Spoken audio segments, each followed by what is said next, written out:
She wasn't supposed to be there. I mean that in the broadest possible sense. She wasn't on the manifest. She wasn't in the logs. She wasn't listed in any version of the official, unofficial, or questionably legal registries I'd cross-checked before boarding. And yet there she was, sitting in the pilot's seat of a ship that should have been silent, abandoned, and judging by the missing wing and the very rude hole in its hull. Very, very dead. Before her, though, before the revelation, there was me. Floating in orbit around a moon with no name, in a rented skiff held together by tape, prayers, and one actual piece of chewing gum. The Vireo blinked into view on my scanner like a ghost who'd finally gotten tired of waiting for someone to remember it.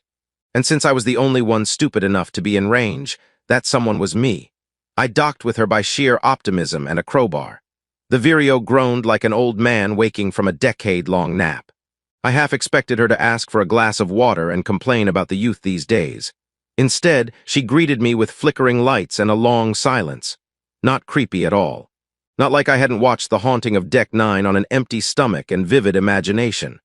I stepped through the hatch, boots crunching on frost-coated grating. The ship smelled like ozone, mold, and one of those antique libraries where the books have developed opinions about you.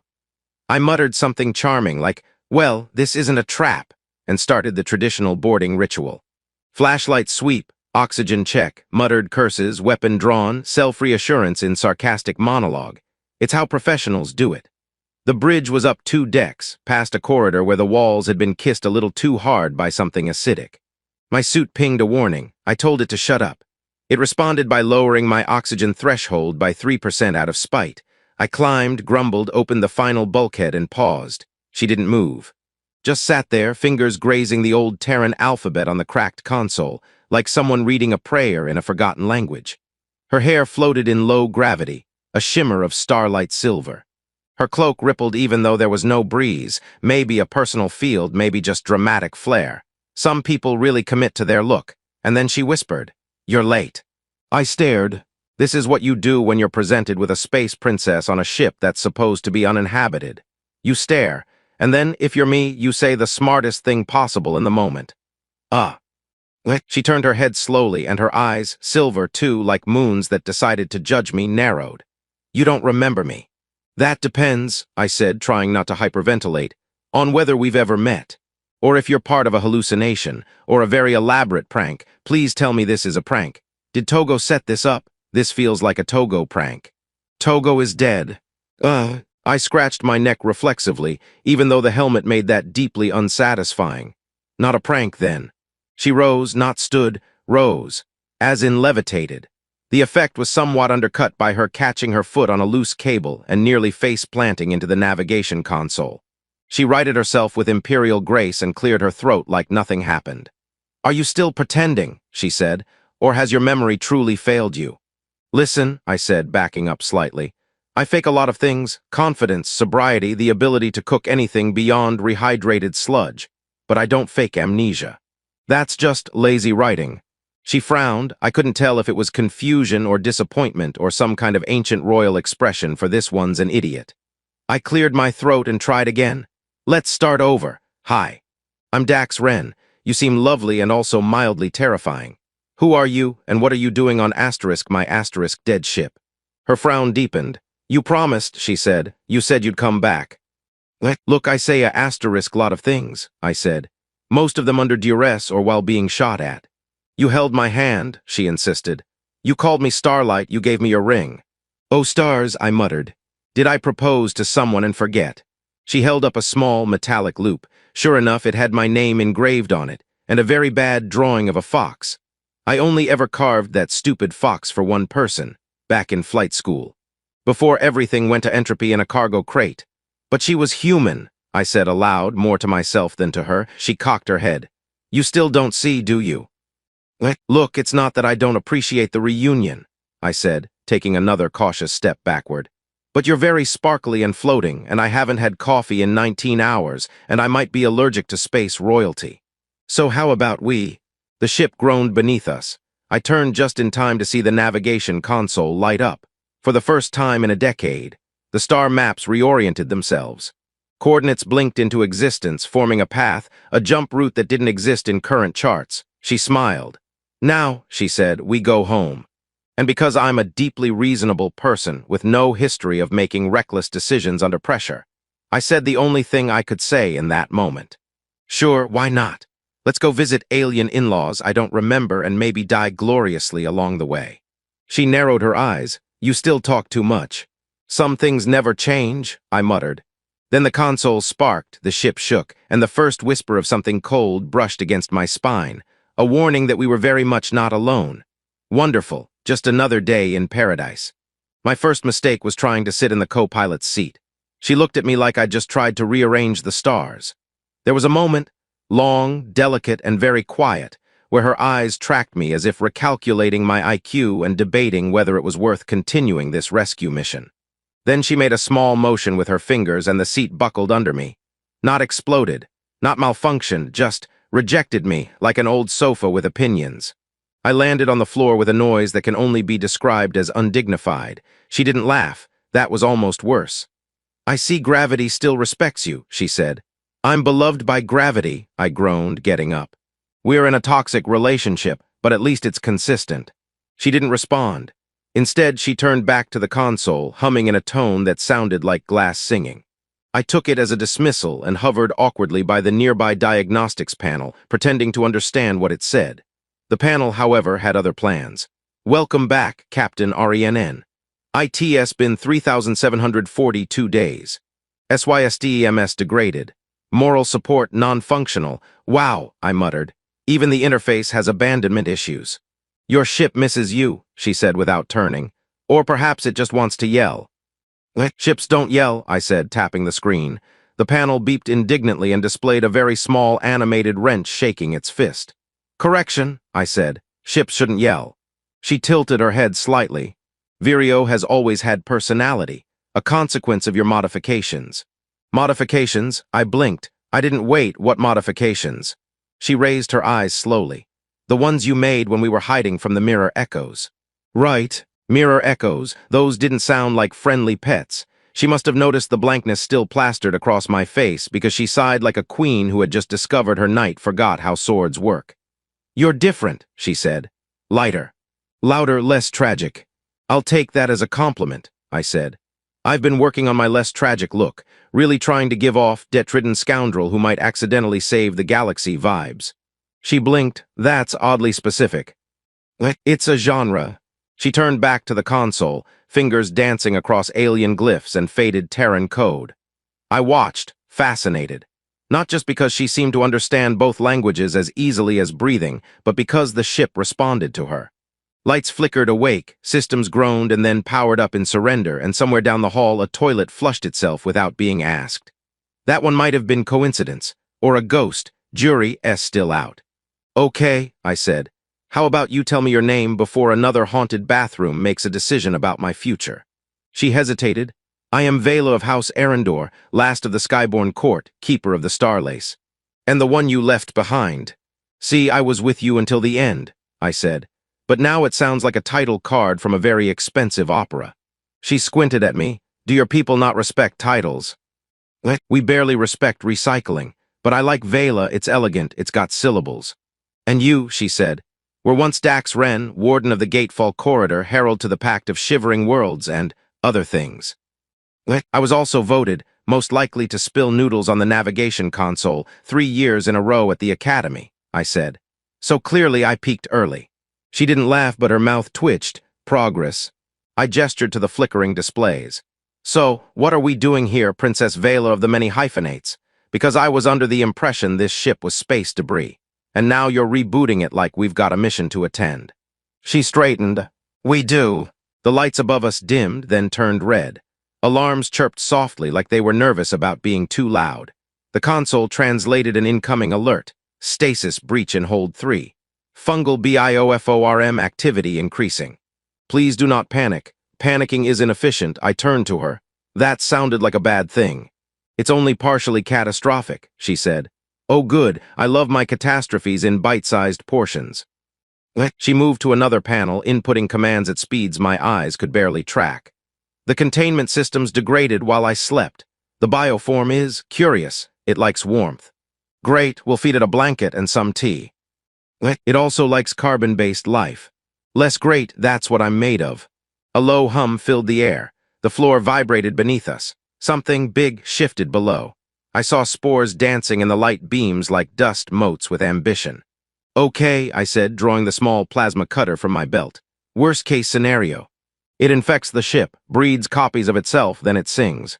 Sings, she nodded. It sang to the crew before they turned. I gave her a long look. You've got a very disturbing way of telling bedtime stories. We hurried through the corridor. Or rather, she glided, and I jogged and tried not to trip over loose cabling. A memory nudged at the back of my brain, faint and sharp at the same time, the stasis hold. I'd been there before, long ago. With her, the bulkhead ahead of us opened on its own, mist poured out. And a scent sweet, cloying like burnt cinnamon and forgotten dreams, wrapped around my senses. Inside the hold, organic vines had crept across the stasis pods. Dozens of them, most empty, one cracked open. I stepped forward. Something squelched under my boot. Don't. Too late, the spores rose like glitter with bad intentions. Veila grabbed my collar and threw me backward through the air. I hit the wall with a grunt and a puff of self-respect leaving my lungs. She raised her hand. Her palm glowed faintly. The spores stopped, hovered, then shivered and dropped to the floor like obedient pets. I coughed. Do I even want to know how you did that? It remembers me, she said. I was its queen once. Oh, I said, blinking. We've reached the ex-girlfriend controls ancient fungus part of the plot. You jest too much. It's my coping mechanism. Right now it's either that or screaming. She didn't argue, just looked at the cracked pod, face unreadable. I stood beside her. The pod's nameplate was scratched, but I could still make out the first letters. DR was that. Yes, she said quietly. And you just left me in a fungus pod for 10 years. You left first. Fair, I reached up and touched the glass. Something behind it touched back. I really hated that. The fungus waved at me. I don't mean metaphorically, like asterisk, oh look. The fungal tendrils shifted in a way that sort of resembled a greeting asterisk. No. It quite literally raised a glistening, leafy pseudopod and gave me the most casual, almost lazy wiggle of acknowledgement I'd ever received from an invasive organism. I nodded back. It felt rude not to. Veila didn't blink. It remembers. Do I owe it money? I asked, inching slightly behind her. Because I'm getting strong debt collector vibes. It's reacting to your proximity, she said. There's still something of asterisk you in its memory. Great, I muttered. Now I'm sentimental fungus food. She knelt beside the cracked stasis pod, like she was greeting an old friend. One with extremely questionable hygiene and a long list of war crimes. The vines pulsed faintly, then curled backward like they recognized her and were at least pretending to behave. You used to sing to it, she said. I'm gonna stop you right there. She raised her hand. It was the only thing that calmed it during the breach. You sang, it listened. I don't sing, I said. Unless I'm drunk, cornered, or trying to win a free drink from a sentient jukebox on Orion Station. None of those apply here. You sang Spacefarer's Lament, she added. Off-key, loudly. Oh no, I groaned. Not the sad space sea shanty. It liked it. Of course it did, I muttered. Everything traumatic in my life is connected to a shanty. I took a slow step forward. The fungus rustled. Somewhere beneath it, I could hear the ship's systems groaning again, pipes creaking, walls settling. Or maybe that was just the echo of something waking up. Why would I sing to a bioengineered horror plant? I asked, half to myself. It wasn't always a horror, Veila said. You knew it before the corruption. Ah, so it was just a asterisk, friendly asterisk, invasive species. That makes me feel so much better. She turned to me, serious now. You called it Nyx. It was created to terraform dead moons. It didn't ask to be turned into a weapon. And yet, I said, gesturing to the tendrils still waving politely, here we are. The ship lights flickered. One of the pods in the back sparked and hissed. Something inside let out a muffled, gurgling complaint. I tensed. Do we want to check that out? Veila stood. No. See, this is why I like you, I said. You understand boundaries. She didn't smile, but there was a flicker in her eyes. Not amusement, not quite. Maybe recognition. Do you remember anything yet? She asked softly. I'm getting flashes, I admitted. Mostly smells, ship oil, burnt coffee, your hair. That's not helpful, she said. Well, I didn't say they were useful memories, just present. The fungus slithered back from the pod, revealing more of its contents. A data slate, half buried, blinked softly. I bent and picked it up, brushing off the goo with a grimace. The screen flared to life, revealing a half-corrupted log entry. Entry 731, subject and vital stable, neural imprint intact, memory loops confirmed. He asked again about the promise. I lied again. I read it twice. Is this yours? I asked. Veila didn't answer. Did I know I wouldn't come back? I asked. She turned away. The ship shook again, this time harder. A klaxon buzzed, then died in mid-wail like it got embarrassed halfway through. Warning, unknown energy spike. Location, observation deck. Estimated lethality, probably. Probably, I said aloud, that's not a real measurement. The ship has evolved, Veila said. Has it evolved sarcasm too? She gave me a look. We made our way toward the observation deck, which was a generous name for what amounted to a big circular window, and a defunct telescope once used to track passing comets or spy on enemy cruisers in the asteroid fields.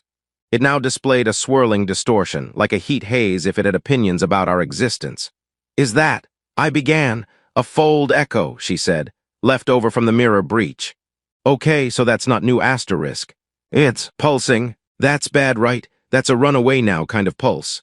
She tilted her head. Not yet. You say that like you're hoping it becomes a problem.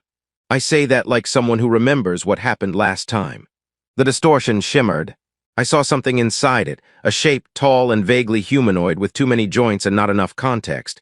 It didn't move, but it noticed us. I felt it notice us, like a spotlight being flipped on in the dark. My skin crawled. I think it waved, I said. It doesn't have arms. I said asterisk, I think. We both stepped back. The ship's voice cut in again. Recommendation, seal deck, vent atmosphere, ACT like nothing happened. I'm liking this new— The first thing I did was try to make coffee. It wasn't a noble act. It wasn't born of bravery or necessity or even affection for my royal maybe ex-girlfriend. It was simply the first instinct my brain served up after spending 40 straight minutes running from malfunctioning doors, singing mold, and temporal anomalies that stared back when you blinked. Some people meditate. I brew. The ship's mess hall, though, had other plans. The dispenser unit responded to my command by sputtering, flashing, error. Existential crisis detected asterisk and spitting out a small cube of something that might once have been caffeine-adjacent. It bounced off the tray with a thud that implied bitterness, then rolled into a floor vent and disappeared with a sigh. Veila watched me from across the table, arms crossed, expression flat. Was that your ritual? She asked. That, I said, was a deeply personal defeat. Is it always this dramatic? I like my drama in controlled doses, ideally with less fungus. The lights above us flickered once, then buzzed like a nervous insect. Veila didn't flinch. I was learning that she rarely did. She had the sort of steady, pre-apocalyptic calm that suggested she'd already watched several planets burn and was mildly bored by the repetition. I rerouted auxiliary power, she said. The jump core is drawing too much, so we're sacrificing breakfast for velocity. Your breakfast was an outdated nutrient block from a vending slot. It had asterisk flavor, I said. Specifically, regret with notes of cardboard. Don't insult a classic. She didn't smile, but her left eyebrow twitched. That was basically a standing ovation by her standards. Where are we with the jump drive? I asked. 13.4% stable. You'd survive a short hop, possibly. Possibly. You might arrive missing a few memories, or teeth. It depends on the solar interference and your general luck. Good thing I don't use either of those much. I stood brushing invisible crumbs off my suit, habit, not necessity, and headed toward the aft corridor. Veila followed without a word. We walked in silence, accompanied only by the gentle hum of the ship and occasional passive-aggressive groans from the floorboards. Halfway to the engineering bay, a speaker in the wall crackled to life. Captain, I have found something. It is either a lost data core or an angry hamster. Results uncertain. Veila glanced at me. That wasn't me. Yeah, no, that's just how Captain talks. Captain, the AI, you told me I named it that, remember? Yes, I just hoped you'd grown. Emotionally, never. I tapped the panel. Captain, what kind of something are we talking about? It is round. ITHUMS. It hates music. That last part's oddly specific. I attempted to play Intergalactic Disco Anthem 4. The object emitted a scream. Veila tilted her head. Could it be a containment breach? Or an alien audiophile with terrible taste? I have sealed it in maintenance bay too. Recommend you throw rocks at IT until it goes away. We'll be right there, I said. Don't antagonize it further. Too late, I named it Bari. Bari KNOWS, the panel clicked off. I miss when ships just beeped, I muttered. We arrived at Maintenance Bay 2 to find the door sealed with 3 redundant force fields and what looked like a handwritten sticky note that read, "Do not open." Bari is upset. Efficient labeling system, I said. I prefer ancient sigils and biometric locks, Veila replied. Some of us are on a budget. I keyed the access panel. The door hissed and begrudgingly opened. Inside sat a floating orb, sleek, metallic, vibrating softly. The air shimmered around it like heat over a desert. It turned slightly when we entered, and a slit across its surface blinked open, revealing something that may or may not have been an eye. Bari, I tried. The orb vibrated harder. A low hum filled the room, accompanied by what I can only describe as angry whale noises being played through a broken kazoo. Veila drew her sidearm. Let's not shoot Bari just yet, I said. Maybe he's just nervous. You name your enemies. It's harder to fear something named Bari. The orb shuddered. Symbols began to crawl across its surface, pale gold lines, familiar and wrong at the same time. I stepped closer, peering at them. Is that my handwriting? Veila moved beside me. No, it's a mirrored version, backward and altered. I reached out, the orb didn't recoil. When my fingers touched the surface, everything flipped. For one perfect, horrifying second, I wasn't on the ship. I was in a corridor made of glass and stars, running from someone, or something, that wore my face and grinned like it had borrowed emotions off a discount shelf. I could hear Veila's voice, but it wasn't kind, it was pleading, distant, then gone, then. I blinked back in the bay, the orb hovered still. My hand was shaking. Veila caught my arm before I collapsed. You saw it, she said. I don't even know what I saw, I said, voice thin. Just echoes, me but not me, grinning like I just killed. You did, she said quietly. Oh. I sat on the floor, it felt safer down there. Captain. I called out, yes, Bari's a memory core, isn't he? Bari is many things, mostly annoying. We need to decode it, I said, see what else my past selves were up to. Veila crouched beside me. You're changing. Is that good or bad? Unclear. The orb floated closer, pulsing softly now. I reached up again, this time ready. Let's meet my better half, I muttered, and maybe punch him if we get the chance. Bari turned out to be a bit of a drama queen. The moment I touched the orb again, he projected a swirling hologram of my own face. Only this version of me had sharper cheekbones, darker eyes, and the smug expression of someone who just sold your planet's moon to a passing warlord and got full price. The projection hovered in front of us, flickering slightly, like it wasn't quite sure what emotional tone to go with. Well, I said, he's definitely better lit than me. Veila crossed her arms. That is not you. Are we sure?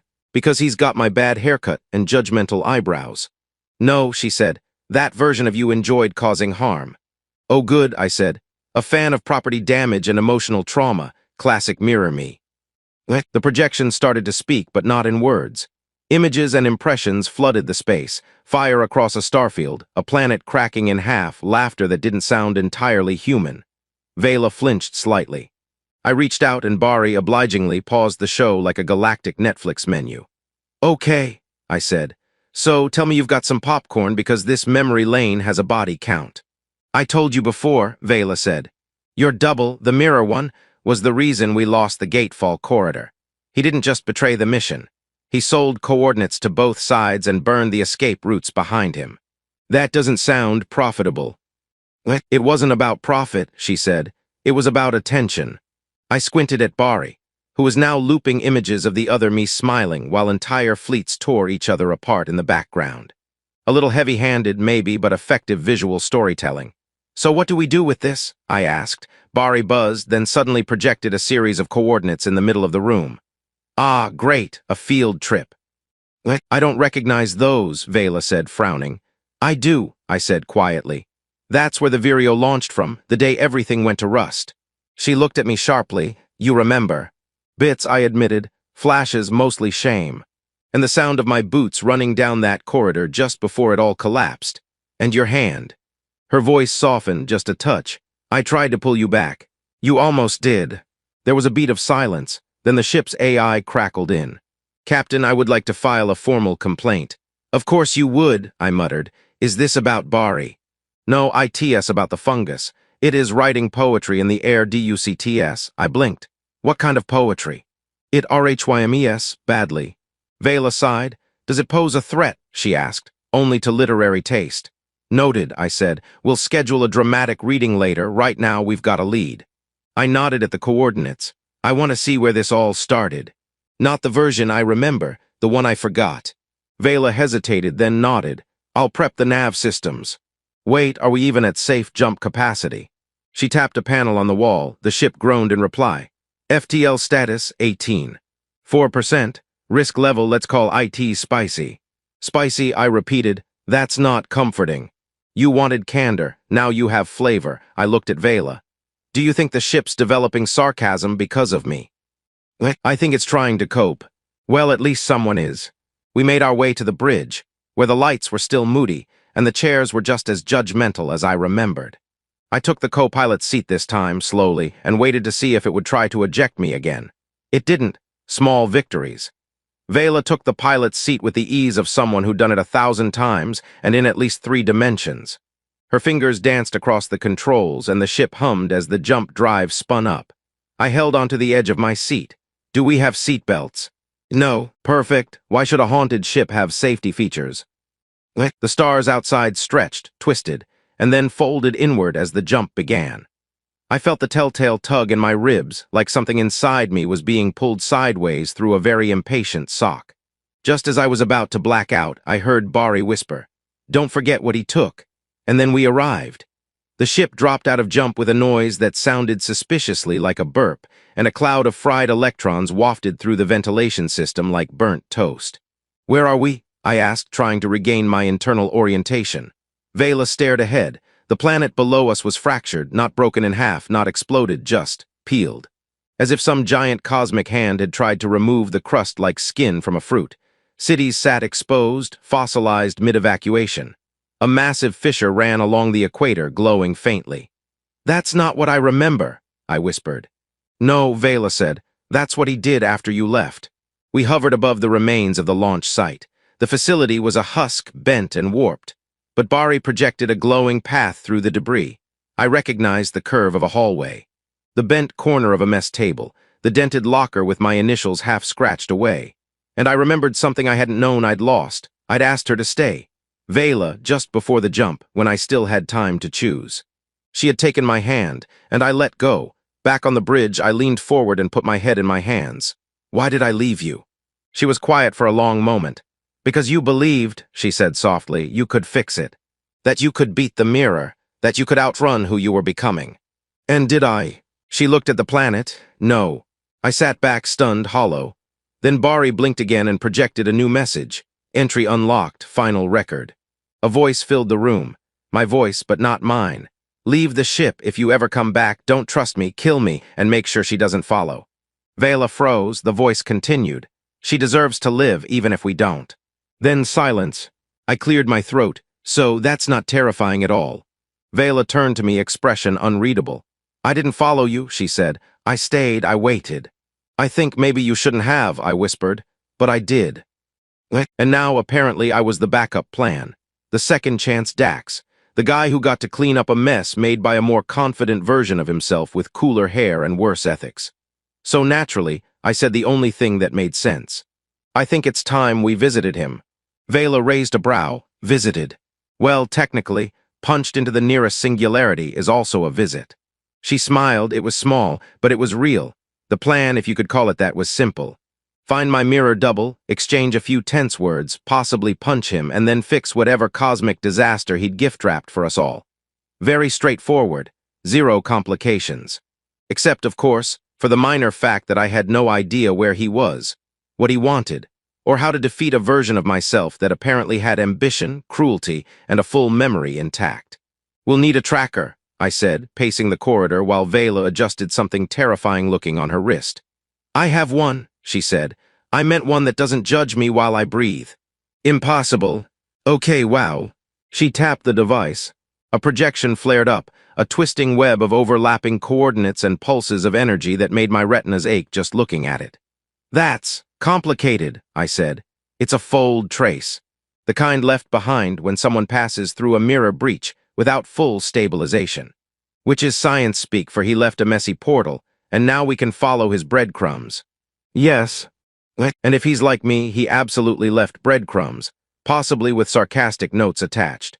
Veila turned and started walking. Come, I need to recalibrate the interference filters before we breach. I didn't even know we had interference filters. You installed them. Oh no. Yes, during your technical phase. You refused to let the engineers help and insisted on using chewing gum and broken cutlery. Sounds on brand. In engineering, Captain greeted us with all the enthusiasm of a tired professor at the start of finals week. I see you are about to do something stupid. Would you like me to update your last WILL and testament?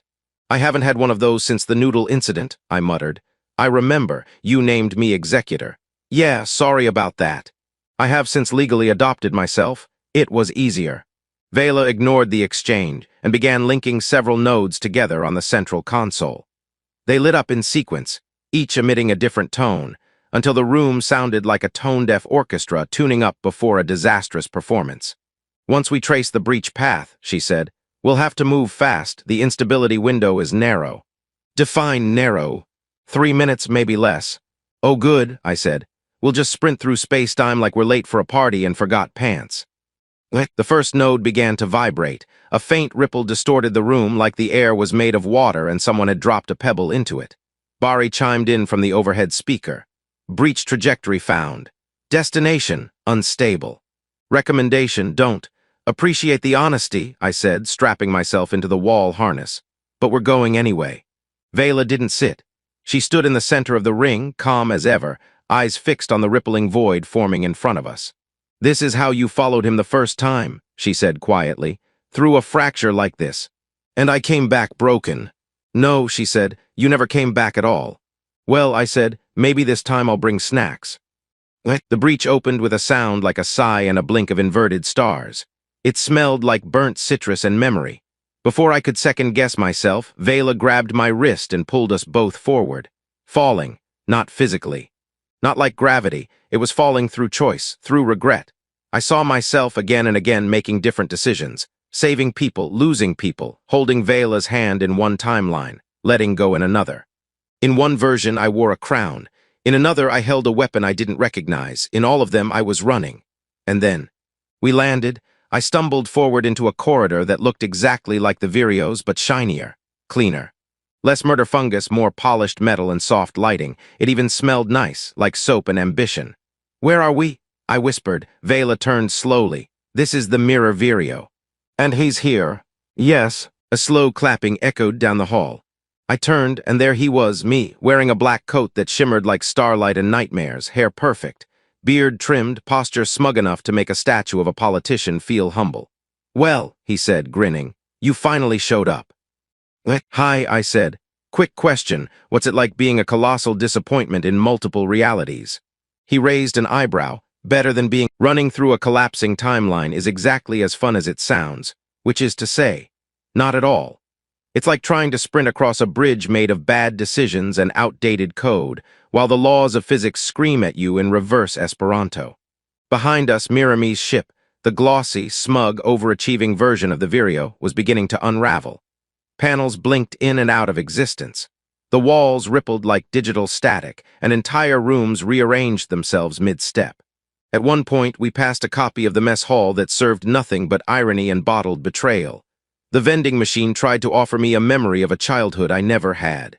Nope, I gasped. Not today, vending trauma. Veila pulled me toward a hatch that hadn't been there 2 seconds ago. It shimmered, pulsed, then settled into solidity just long enough for us to throw ourselves through it. Any idea where we're going? I asked, landing hard on the other side. No, she said. Love the confidence. We stumbled into what looked like a server core, or maybe a museum display about server cores. Black towers hummed with soft, alien light. Suspended in the center of the room was a sphere of folding glass, rotating slowly, spitting out projections of data we couldn't read and memories we weren't supposed to see. This is it, Veila said, voice steady. This is where he stored the remainders. Remainders, pieces of you, of everyone. The parts he didn't want to erase but didn't know how to live with. Wow, I muttered. Even his emotional repression is archival. We stepped closer to the sphere. It pulsed once, acknowledging us. Then it split open like a blooming flower made of logic and guilt. Tiny data shards floated upward, shimmering with images, fleeting clips of conversations, battles, dances, tears. I reached out and one drifted to my palm. I saw myself just younger, laughing, sitting across from Veila in some sunlit garden that couldn't possibly have existed on the Vireo. "Do you remember this?" I whispered. She nodded. The garden was real, the piece was. Another shard floated past. This one showed Mirami giving a speech, confident, passionate, surrounded by followers who clapped like they believed every word. In the background, stars burned out quietly. "He built a following," I said. "He promised to preserve the best versions of everyone," Veila said. "Then he decided which versions those were." I get the feeling he didn't include my karaoke attempts. "Definitely not." I turned to the core. "Can we shut this down?" Veila hesitated. "Maybe, but these are fragments of real people. Erasing them is." "Mercy," I offered. "Or vengeance. Depends who you ask." Another shard passed. This one showed me, or the other me kneeling beside someone holding their hand as they dissolved into light. I didn't recognize them. I didn't want to. It felt like an apology I hadn't earned. "I don't want to be him," I said quietly. "You're not," she said. "Yet." She looked at me. "You made different choices. You came back." I took a breath. "Then let's keep choosing. Help me shut this thing down." Together, we approached the core. She opened a hidden panel in its base, clearly designed by someone who loved drama and hated user-friendly interfaces. I tapped into the AI overlay and the ship's voice responded. "Hello, you must be the inferior copy. How nice of you to drop by. I've been called worse," I said, "by vending machines. You seek to unmake what he made. That's the idea." "Then you'll need to forget everything." I paused. "What do you mean?" "The shard core is built on your mind. To unwrite it is to unwrite yourself." "Okay," I said. "Now that sounds inconvenient." Veila stepped forward. "Is there a way to isolate the source? Shut down the projection without purging the memory lattice?" "In theory, in practice, this room is held together by hope and spite." I turned to her. "We're gonna need a bigger theory." She reached into the panel, began rewiring things with her usual grace and a concerning lack of hesitation. Sparks flew. The floor shuddered. The core dimmed slightly. I held out both hands toward the sphere. "I don't remember all of this," I said, "but I remember enough to know it's not mine anymore." The lights flickered. The room groaned. Then something knocked, not metaphorically, an actual knock, like someone politely asking to come in. "Please tell me that's not him again," I said. It was. He phased through the wall, all smug grins and glowing boots, as if doors were for people with modest egos. "I was hoping you'd see the archive," Mirami said. "I made it for you." "That's very thoughtful," I said. "I got you nothing." He gestured around. "All this, your history, your love, your guilt, preserved, perfect, and you'd throw it away." "I'm not interested in perfection." "No," he said. "You're interested in forgiveness. And that's always messier." He stepped toward Veila. "Still following him, are you?" he asked her, even now. She didn't answer. "I gave you the stars," he said. "You turned them off," she replied. He smiled genuinely. "You've grown sharper." She raised her hand again, a sphere of energy forming. "Don't," he said softly. "If you destroy this, you lose everything, every memory, every path not taken." "Some paths shouldn't be remembered," I said. He turned to me. "You'll never be more than a reflection of me." "Maybe," I said, "but at least I reflect something human." And with that, I pulled the final lever. The core screamed, not loudly, not in sound. It collapsed in silence, light folding in, shards returning to the dark. One by one, the memories blinked out, not erased, just. Let go. Mirami vanished with it, and for the first time in a long time, the ship was quiet. I collapsed backward, exhausted. Veila knelt beside me. "You okay?" "I'm mostly here," I said. "That's enough for now." Captain crackled on, core destabilized. "Memory shards released. Good job, almost, Captain," I smiled. "Let's go home," I said. Veila nodded. "Which one?" she asked. "I think," I said, "we'll find it on the way." The Vireo was quieter now. Not the suspicious, haunted kind of quiet, more like the exhale after a long-held breath. The kind you only get after narrowly avoiding universal collapse and metaphorical self-punching. Systems that had once groaned, blinked, or shouted passive-aggressive warnings were now backslash. Still, maybe even at peace. I wasn't used to that. Peace made me itchy. "So," I said, leaning back in the co-pilot's chair, "are we going to talk about the fact that I basically erased myself to fix the timeline, or are we just emotionally repressing it until it becomes a drinking story?" Veila didn't look up from the console. You didn't erase yourself, you rewrote your legacy. Rewritten legacies sound suspiciously like erased selves. She looked at me finally with an expression that said, asterisk, you're still you, just less annoying now. Progress, I feel floaty, I admitted, like I'm made of Velcro and bad metaphors. You're adjusting, the breach residue will fade. Ah, good. I've always wanted to stop smelling like philosophical regret. The screen in front of us pinged softly. Captain's voice chimed in, less snarky than usual. FTL SYSDEMS restored. Stabilization 1892, 3%. All murder fungus contained. Today is a good day. I've missed this optimistic side of you, I said. Do not get used to it. I am still very tired. We all are, buddy. Veila stood and made her way to the main viewport. I followed. Outside, the stars didn't seem different, but I was. Somewhere out there was a version of me that had chosen conquest, preservation, control. I had chosen something messier, something slower, redemption. I keep thinking, I said, about what he said, that I'd never be more than a reflection. You're not. How can you be sure? Because reflections don't make their own choices. Okay, I nodded. But I feel like reflections also don't punch their origin in the face, and I did that so. She half smiled. Exactly. The ship shifted gently beneath us as Captain aligned us for a new course. We didn't have a destination. Not exactly. The coordinates we'd inputted earlier led to a region labeled asterisk uncharted, likely unwise, which historically had never stopped me from anything. You could stay, I said, trying not to sound like I cared too much. You don't have to run. She didn't answer at first, then slowly. I'm not running, I'm choosing, there's a difference.